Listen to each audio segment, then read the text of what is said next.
Now, when we fought, you had that eye of the tiger, man, the edge. And now you got to get it back. And the way to get it back is to go back to the beginning. You know what I mean? Maybe we could win it back together. Eye of the tiger.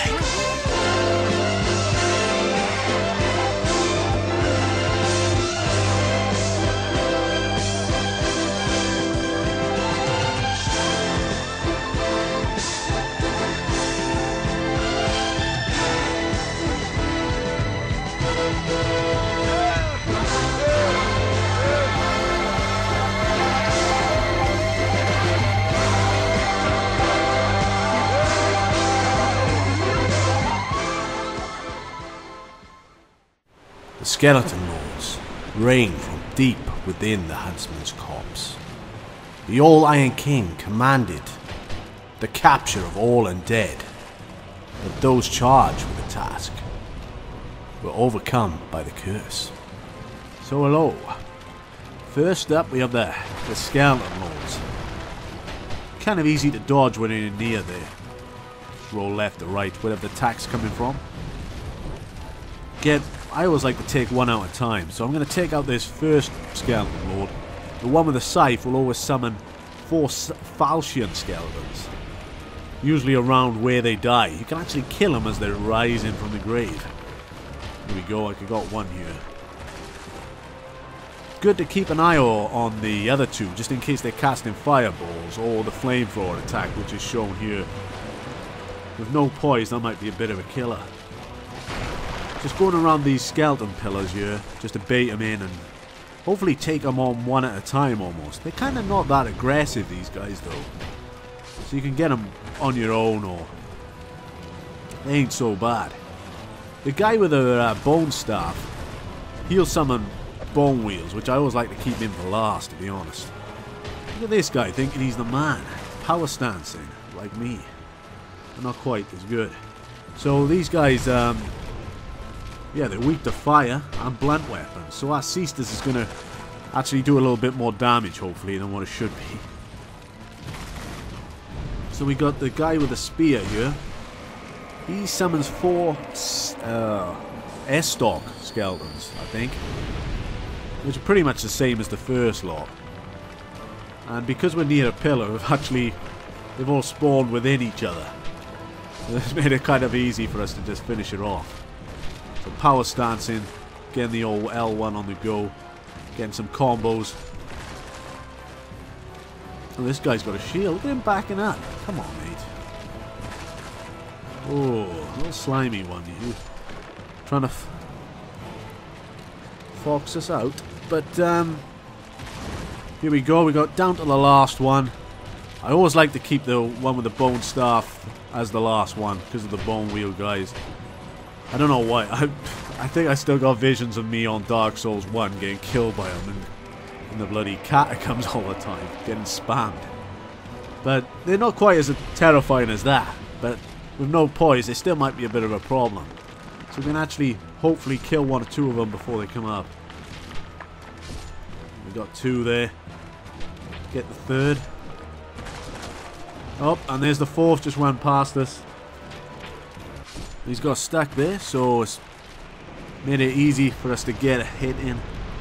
Still at level 12 here. Still going for it. Next up is Jabba the Hutt. This monster was once a man. A man who love was unrequited. He expressed his desire by eating, and eventually transformed into a covetous demon. Is it from sixth sense of the love that he remains by the Queen's side? And why does the Queen permit and indulge this fiend's gluttony?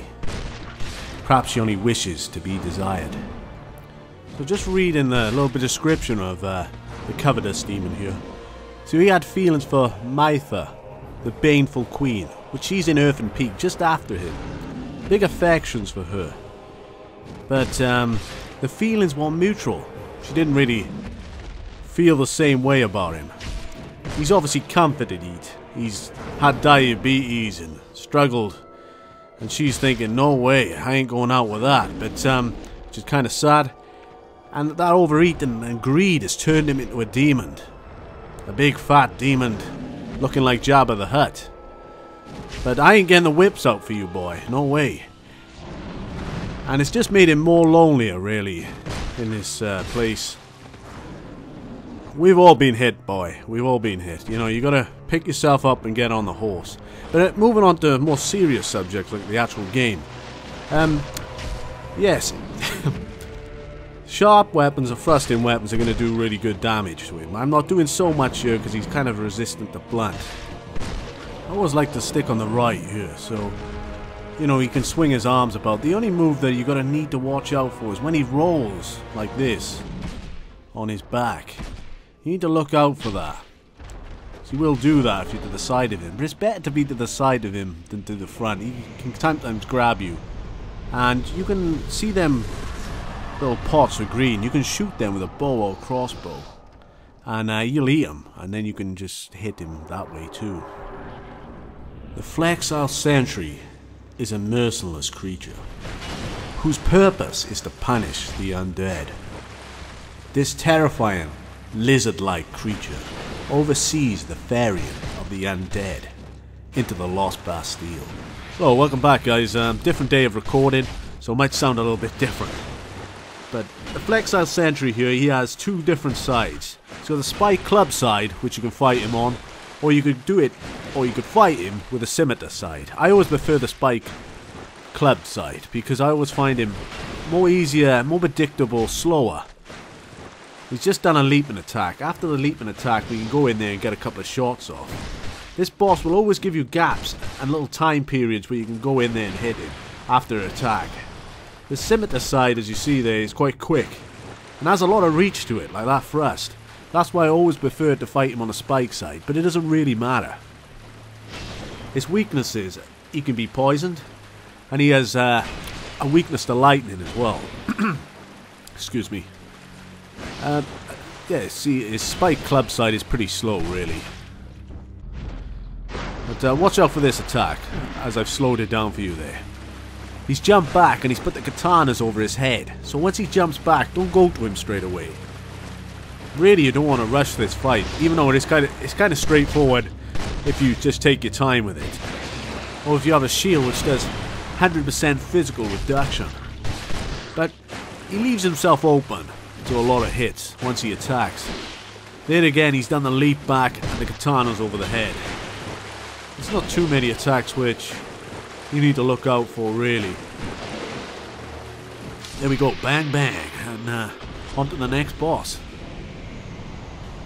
Oh, you're just checking our stats here, still at 12. Mytha was the fairest queen in all the land, until something unhinged her. Was it the poison deep within the earth, or the passion that consumed her heart? The queen sought the king's affection, even poisoning herself to retain her beauty, despite the monstrous consequences. Actually died to her a few times. Considering all the bosses we've done so far, this is the one I died to more. I don't know why, but things like that where he spins around with the spear and the tail, I found that kind of hard to dodge. And there's like a tail slam and a twirl which she does as well, which is kind of hard to dodge. But most of her attacks where you're facing her, you just got to dodge late when she's thrusting like this. She'll mostly just thrust her attack, sometimes with 3 thrusts at the same time, and it's all about dodging at the last minute with that. When she's far away from you, like she is now, she'll mostly just cast like Soul Spear and a Soul Ray at you. You can tell when she pins back her hand, she's going to cast it at you.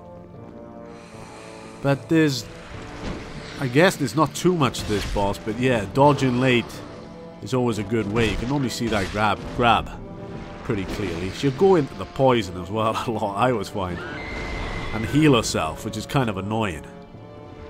If you want to make this boss fight easy though, I mean, you could wreck it with fire, as probably most of you already know. But I've seen people with maces as well, which destroy her with like blunt weapons and clubs and stuff, which she hasn't got much poise, so that's a way to get to her as well. There she goes, she's doing her thrusting. We're getting stuck into her, not in that way.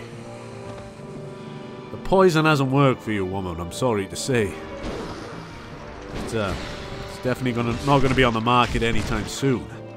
So just like the Covetous Demon, which had strong feelings for her, she had strong feelings for the Iron King, which is in the Iron Keep. And they've ended up turning both of them to these monstrous beings because of that fact almost. Him overeating, and her with this fascination of poison, trying to keep herself beautiful.